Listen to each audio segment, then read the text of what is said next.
Donald Trump is potentially in hot water. We're talking about theoretical indictments that are being floated around in two different parts of the country. We're talking about what's happening in New York. We're talking about what's happening in Florida and other places, because there are a lot of people who are very excited about indicting Donald Trump. They want to see him arrested. They want to make sure that he is not allowed to come anywhere near the levers of power again. And even though the election is done and over and Joe Biden is firmly ensconced in the White House, there are still people out there in this country that are just salivating at the thought that Donald Trump is going to get indicted and theoretically arrested. Let me give you a pro tip on this one. It's not going to happen. He's not going to get arrested. You're not going to haul him out anywhere in handcuffs, because presidents of the United States don't get arrested. Right? That's just not something that happens.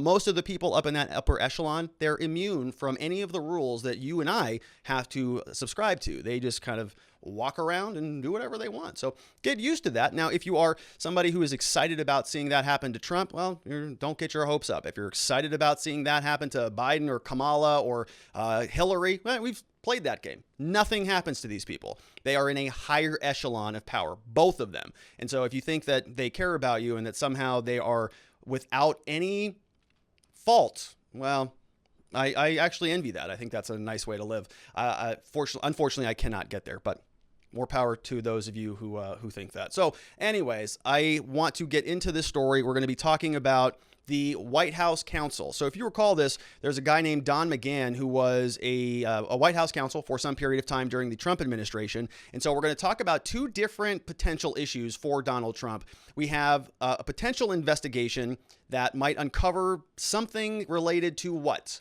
The Russian collusion hoax, right? This idea that he was improperly impeding, biasing the investigation against him during the first go-round. And so when Donald Trump was in the White House, we had Don McGahn, who was White House counsel. And so McGahn now is sort of being hauled back into Congress in front of the House Judiciary Committee, because these Democrats just can't get enough of wanting to, I guess, impeach or indict or whatever Donald Trump. We're on our 50th attempt, and here they are. They keep going. So this article comes over from CNN.com, written by Caitlin Polance, says the ex-White House counsel McGahn to testify behind closed doors about Trump efforts to obstruct the Russia investigation. Again?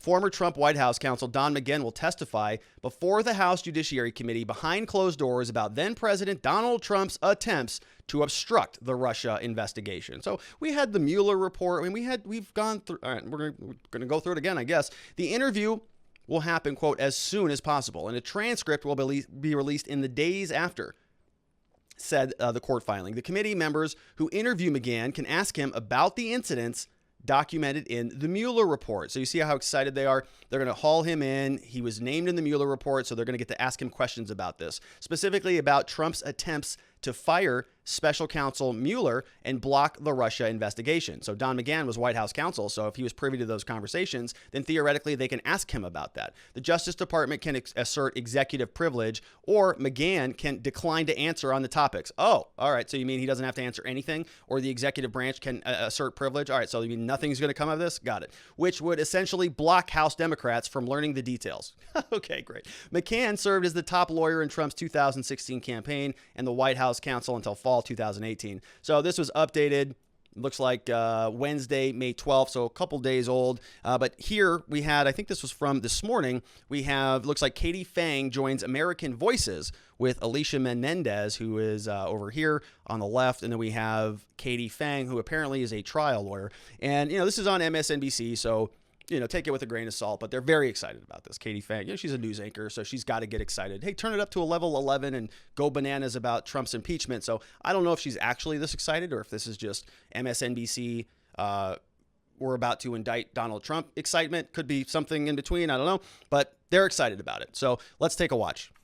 Well, Don McGahn, he did a little bit of a dodge in terms of being able to have to be compelled to testify, and ultimately a federal judge told him that he had to. But this is an actual agreement that's been reached by Don McGahn's defense counsel, as well as members of the House Judiciary Committee, or the lawyers for the House Judiciary Committee. A joint case report was filed a couple of days ago. It says that they've reached, quote, an agreement in principle to be able to have Mr. McGahn testify to information that's personal to him, as well as information that's publicly available in the Mueller report. So a lot of people are saying, what, Katie, is there really a value to this? Well, No. of course there is, because a transcript will be made available, and even if it's limited to the testimony of just what is publicly available in the Mueller report, he can be asked whether or not Donald Trump tried to obstruct the Russia investigation, and whether or not the information that is contained within the Mueller report that is attributed to Don McGahn is accurate and correct. And, you know, people are going to unearth their Mueller report. They're going to dust that thing off, the tone that it is, and they're going to want to check it out and see whether or not they're going to cross-reference whether or not McGahn's testimony to Congress is exactly what was included in the Mueller report. I also want to ask you. All right, so super excited. Dust out those Mueller reports, everybody. Get your copy, bring it back out. It's Mueller time again. How much fun is this? So Donald Trump theoretically could get indicted again if Don McGahn goes in front of the House Judiciary Committee and answers a bunch of questions that he doesn't have to answer, or that the executive branch can just invoke privilege to preclude him from answering the questions in the first place. So they have some sort of agreement. They're going to go behind closed doors. MSNBC is very excited about it, but I have a pro tip. Nothing's going to come of this. We have more coming from The Real Deal. We're talking about another incident that is taking place regarding Trump's CFO. So Donald Trump, the Trump organization, has this guy who's named Alan Weisselberg. Okay, he's the CFO of the Trump organization. So we have Don McGahn. That's issue number one. Everybody's excited. Donald Trump's going to get impeached. Don McGahn's going to rat him out. The whole thing. All right, got it. So we'll put a pin in that, see if anything comes of it. Then number two, we have Donald Trump's CFO. So we have the Trump organization, and the CFO's name is Alan Weisselberg. And so the Manhattan attorney, New York attorney, district attorney Cyrus Vance is going hog wild on this case. So we've got Congress going in, and then we have this happening out of Manhattan. So it says here, tuition that was paid to a Manhattan private school is the latest target in a New York prosecutor's probe of former President Donald Trump and his real estate firm. What? So why is the Manhattan district attorney digging into a private school and funding of tuition that was paid to that private school? Did Donald Trump send his kids to a private school in Manhattan? No, because he didn't, right? He was in the White House. We know where Barron was. The Office of the Manhattan subpoenaed Columbia Grammar and Preparatory School over tuition payments made for the two grandchildren of Trump Organization CFO Alan Weisselberg. Wall Street Journal reported. So we have the Manhattan District Attorney now going after two grandkids of the Trump Organization that are the CFO's grandkids. Okay, so not even Trump. We have Trump, then we have the CFO, then we have his kids, then we have their kids, grandkids, okay? So we have somebody who wants to get Donald Trump, this guy, Cyrus Vance, who's going after the grandkids. Why is he doing that? Well, he wants to see whether Donald Trump sort of funneled money down to the grandkids, and then that really should have been taxed as compensation to the CFO, okay? If there was some sort of, let's say the CFO made $1 million a year. All right.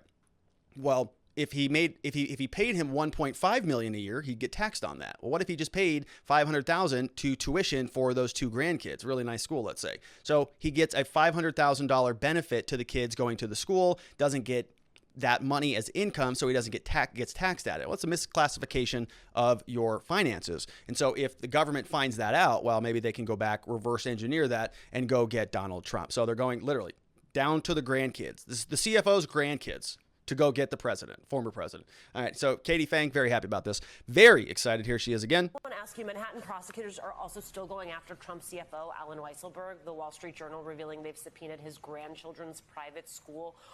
Your sense of what records authorities are looking for and how they potentially tie back to Trump? Well, it's a twofold answer for you. One, this is a total pressure point move, right? We're going to go after the grandchildren's records. And for those people that may be turning their nose to that, guess what? You're going to try to push and push and push to be able to get what you need from a possible target or a possible criminal defendant. Also, they're going to see, where did the money come from for things like these to be paid? And that's an important thing, because you want to follow the money. And if the money can be tied to Weisselberg, who can then be tied to Trump in some way, then maybe the Trump organization and Donald Trump himself will be looking down the barrel of a federal indictment. Looking down the barrel of a federal indictment. Here's another pro tip on that. Donald Trump's not going to be looking at a federal indictment for paying his grandkids or allegedly paying the CFO's grandkids some money. That's also not a thing, but very excited about it. And we're seeing a lot of this just sort of floating around on the internet. Politico posted this back on the 13th, said, Politico playbook, how Palm Beach is preparing for a possible Trump indictment. A lot of people over the weekend were talking about this as well. Palm Beach now makes a contingency plan in case Trump is indicted.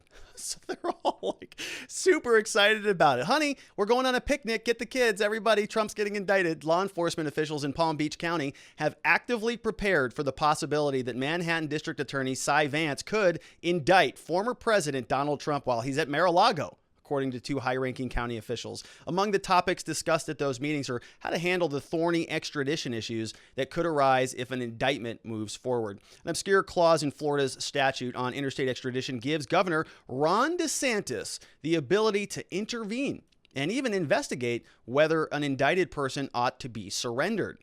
Which means that as Mar-a-Lago prepares to close down for the season, Trump's going to New Jersey. It isn't just Florida heat he's leaving behind. He could also lose a key piece of political protection, because if Trump, of course, if he goes to New Jersey, because it's hot now in Florida, so he leaves for the summer, goes up to New Jersey in Bedminster, and if he gets indicted out of New York, well, he doesn't have a governor in New Jersey who's going to protect him from extradition, according to this article. But if he's in Florida still, well, Ron DeSantis is going to protect him, of course. So we now know that Donald Trump is escaping Florida to escape the heat, but he may be putting himself into the lion's trap, into the death grip of Cy Vance, a New York Manhattan prosecutor.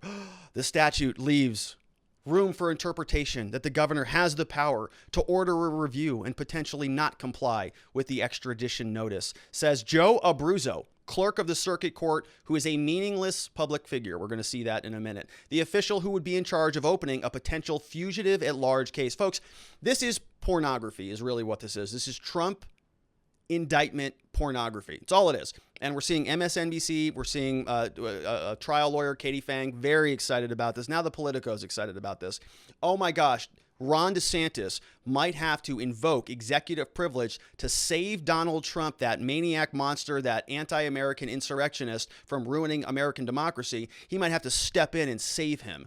Otherwise, these heroic prosecutors are going to move forward with this indictment and make sure that justice is done. Then we go to Joe Abruzzo, who's down. He is the court clerk for Palm Beach County. Apparently, he's the person who's going to open a fugitive-at-large case, because if the New York Manhattan prosecutor does, in fact, indict Donald Trump, well, now he's going to be a fugitive-at-large. That's right. The 45th president of this country, who is responsible, what do you have, 75 million votes? He's going to be a fugitive-at-large in America under this current effort, this current attempt from these knuckleheads. One wrinkle in Abruzzo's potential role in all of this, well, he's a former close associate of President Joe Biden's younger brother, Frank.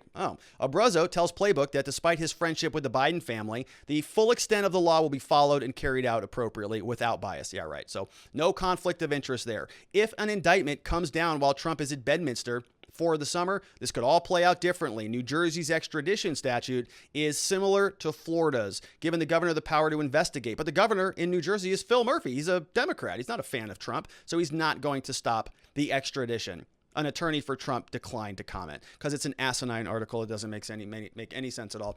It's just basically masturbatory. This is pornography, and you have a bunch of Democrats enjoying themselves over it. The Washington Examiner says the Mueller prosecutor says Trump could be imprisoned in Florida if he's indicted in New York. So another, bizarre thing here. Says, looking ahead, Andrew Weissman, former Justice Department official and FBI counsel, also suggested such a situation could limit Trump's ability to inhabit the White House should he run for presidency again, which is really what this is all about, right? That's the entire basis for the second impeachment. It was to make sure he couldn't run again. And there was probably some, corrupt bargain that went down there about, not pardoning Snowden or not pardoning Assange in exchange for, not giving the votes to the Republican senators. Lot of disgusting stuff, I would imagine, happened back then during that second impeachment, but they didn't get what they wanted. Ultimately, Trump can run again in 2024. And so now they want to bring down the hammer of criminal law in order to basically wipe out their political opponents, which is just a bizarre thing, but that's where we're at now. This this former Justice Department official says this happens all the time in foreign countries where essentially you have people who are sort of imprisoned in a country. Here, Donald Trump would be imprisoned in Florida. Okay.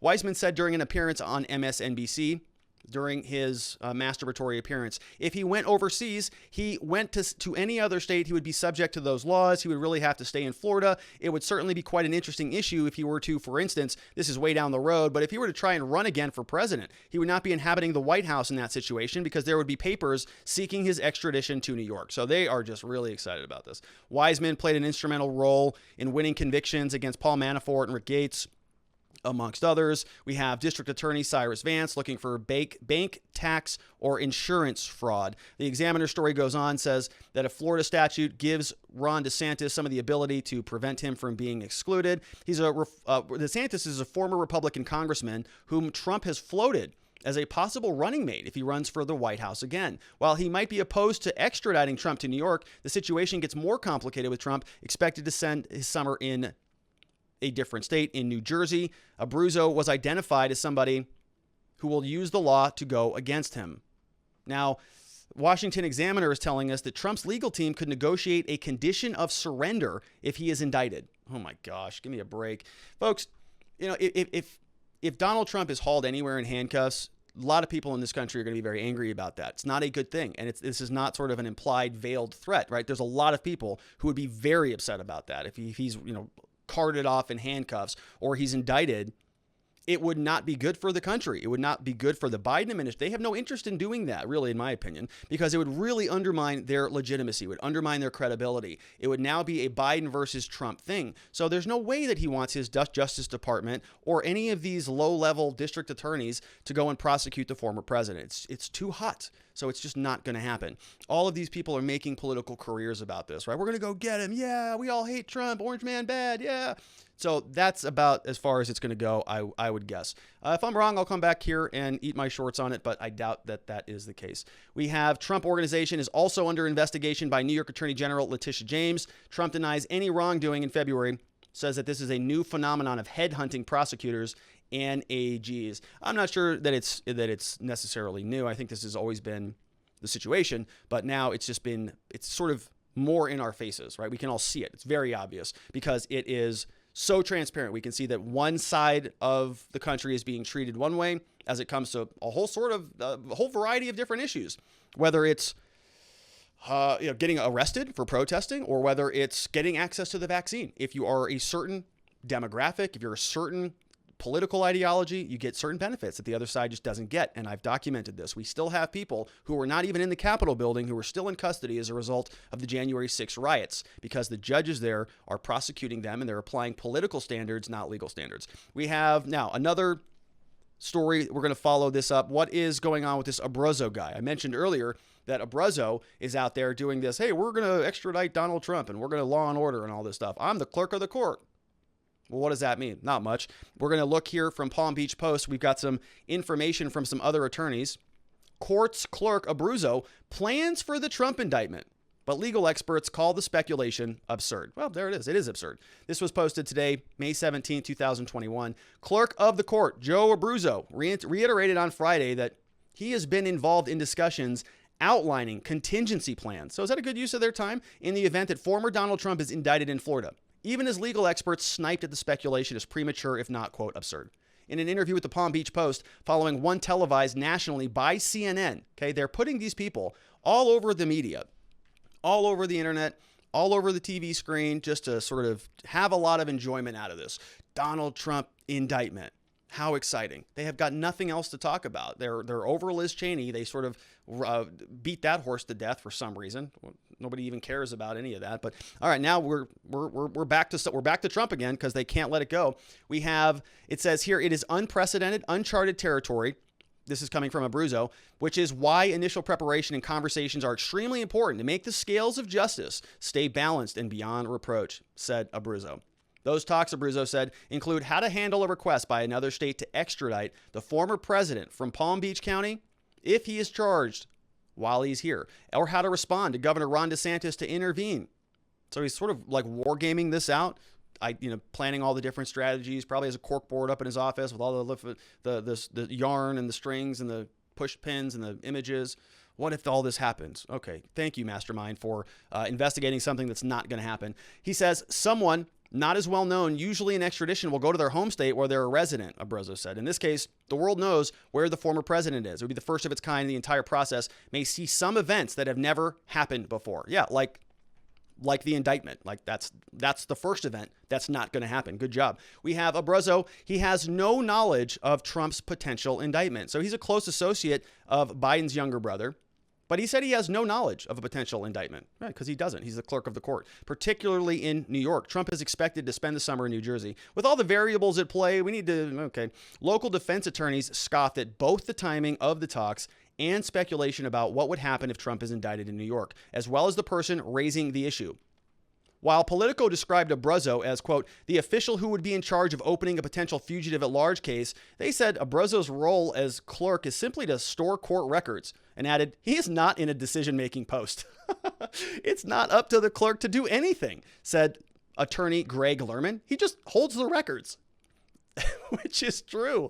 Which is absolutely true. He's the clerk of the court. He's just like a clerical person. Like they stamp the documents that come in. They make sure the records are being maintained. This guy's out on CNN, literally on CNN, like, we're going to extradite Donald Trump, damn it. And we're going to make sure he has no authority to do any of that. He's just enjoying himself, and the media are enjoying themselves along with him. So it's kind of a fun little ride for him, I guess. Legal experts doubt Desantis would impede or deny the extradition request. Attorneys from both ends of the spectrum said they couldn't imagine one of the scenarios Abruzzo suggested. No, because it's asinine. Desantis stepping in to impede the process in any way. They said the governor is a Harvard-educated lawyer, not a clerk of the court, and doubted he would take the unprecedented step of blocking Trump's extradition. And listen, I got nothing against clerks of the court, okay? I happen to love many of them, follow many of them on Twitter.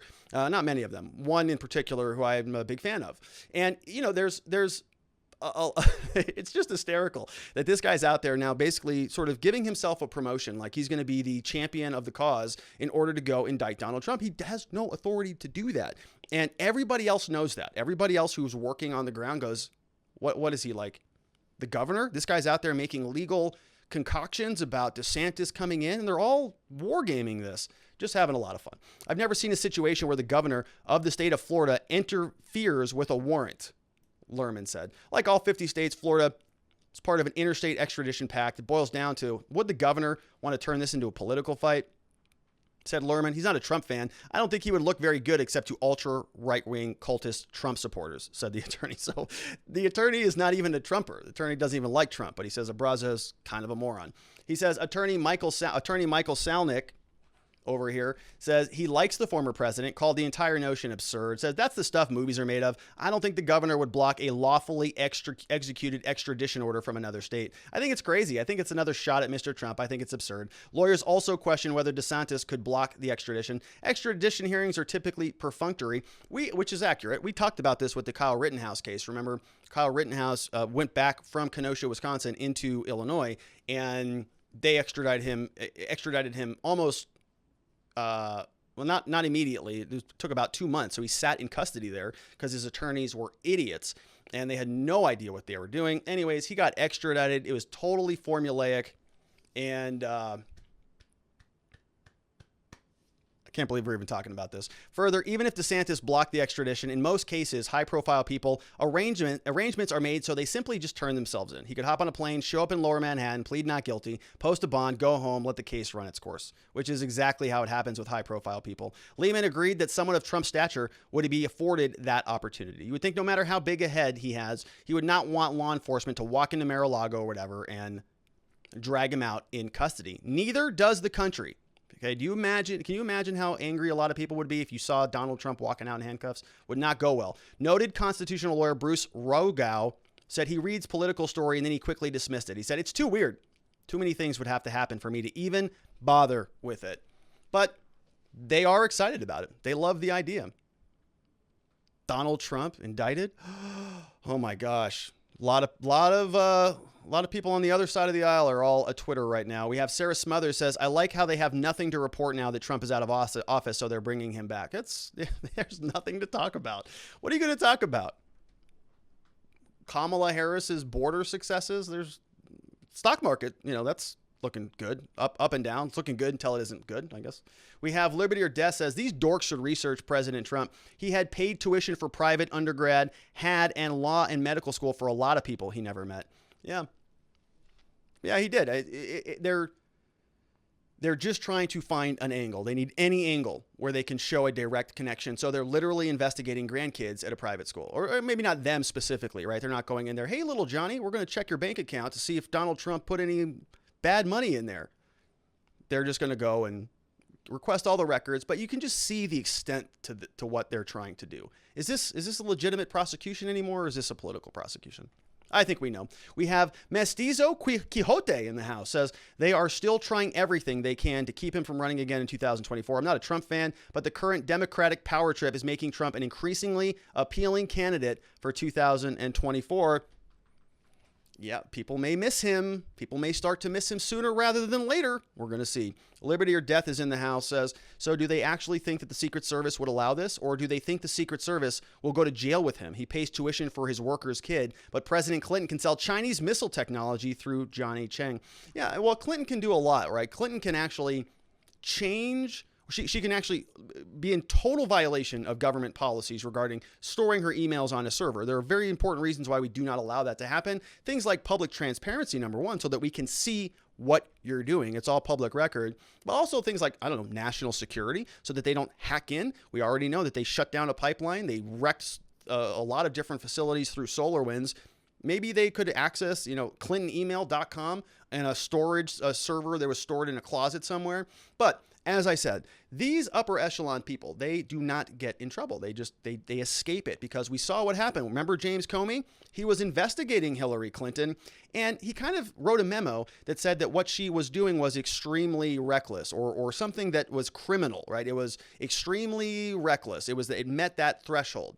Then when he had to write his memo, just went back in there and changed it, deleted the extremely reckless and made it like largely careless. So criminally, it would have been extremely reckless. Well, that's the standard that the law set, and he said that she met that standard, but then modified the motion a little bit, modified his memo and said, oh, no, it wasn't extreme carelessness. It was just, it wasn't extreme recklessness. It was just largely careless, or whatever the language was. I'm mixing up the words, but just adjusted the standard. And then when he sent that over to the DOJ, they go, oh, well, that language doesn't meet the standard, so we can't charge her with anything. So, oh, darn it. Well, now you know, Hillary, don't do that again. And so she just gets to go away scot-free. Now, you can say that, Trump is not the same thing. You can say that Trump is in a different category, and this is a political prosecution. But the point remains, people at this level of power, they don't have anything to worry about. We have Nadar Blasier says, at what point is it considered harassment when the government is constantly trying to find a new way to indict someone without any cause? It's a really good point, and it's a good question, and I think that we're probably going to be getting close to that pretty soon. I don't know what the legal standard is, because I've never seen actually something like this happen. I've never seen this come down the pike where, the government is overly harassing one client just constantly. We haven't seen anything like that. I've seen stalking. I've seen police stalk people and follow people, and, we have to sort of write sternly worded letters to different entities throughout Arizona about what to do about that. And then some things will happen. But what do you do if it's the federal government and it's the administration and the DOJ that say, well, we're just going to sink all of our resources into this effort? Scary. This is why elections have consequences. Sharon Quidney's in the house, says, if anybody had any doubts that we are witnessing a communist takeover and purge, we have your first and second segments, exhibits A and B.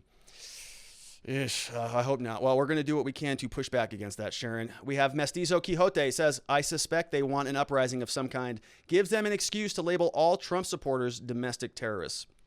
That would be like the worst thing that could happen. If Donald Trump gets put in handcuffs and you have an uprising in this country, that would not be good, which is why it's not going to happen. They're not going to let that happen. Our last question on this is coming from Patriot Musk, says, Rob, still think there won't be a full-scale civil war? I think we'll be seeing rockets flying, a new anthem, and a new flag in the future. Yeah, Patriot. I don't want a civil war, right? We don't want any civil war. We want no violence. Now, if we have a soft decoupling, right? If we say, well, we don't like how some of these things are going, maybe we just pick up and move and relocate to different locations. Call it soft decoupling, not a civil war. We don't want that. That's too violent. We don't want any violence. No violence here. But good to see you, Patriot Musk. I'm really hopeful that we're not going that direction, but we'll see. Thank you for those questions over from watchingthewatchers.locals.com. Love the support. Really appreciate it. And lastly, we're going to change gears. We're going to talk about Kim Potter.